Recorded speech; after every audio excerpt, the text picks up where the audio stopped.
Iš tikrųjų, palaiminti tyra širdžiai ir regės Dievą.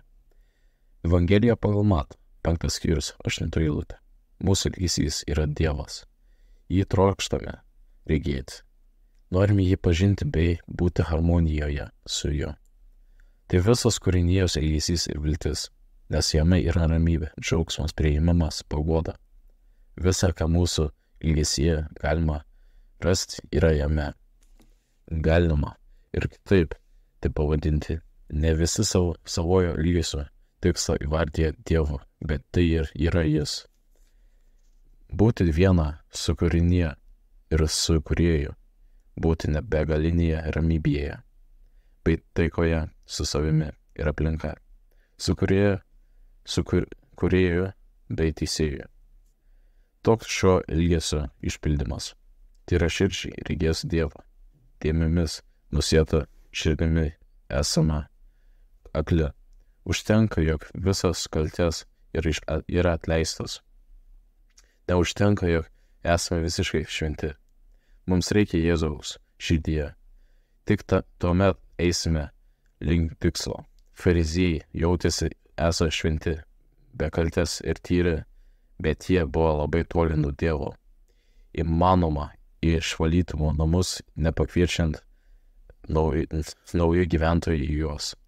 Ir kuomet jie stojant tušti, greitai pristato apgavikai, melagiai ir priešai, bei įsikuria savo patogiuose širdies namuose. Mums reikia Jėzos savo širdyse, tik tuomet būsime tikslingame kelyje.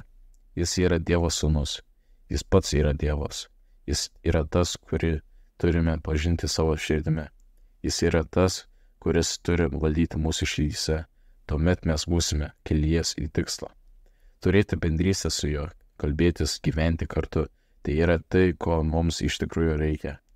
Bet tuomet gali įvykti tai, kas turi. Mes turime ramybę, jame mes esame kelyje į tikslą. Dėl to Jėzus ir sako, jeigu nebūsite kaip vaikai, negalėsite patekti į Dievo karalystę. Tikrai, Viešpats nori būti toks paprastas, toks kupinas pasitikėjimą kaip mažas vaikas. Noriu tavęs, Jėzau, savo širdyje.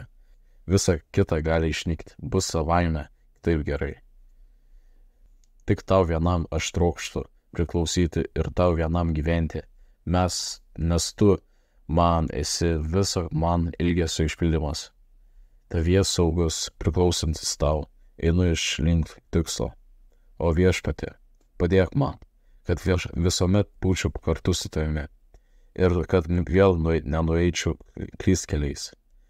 Neleis, kad manyje kažkas taptų didesnis negu tu.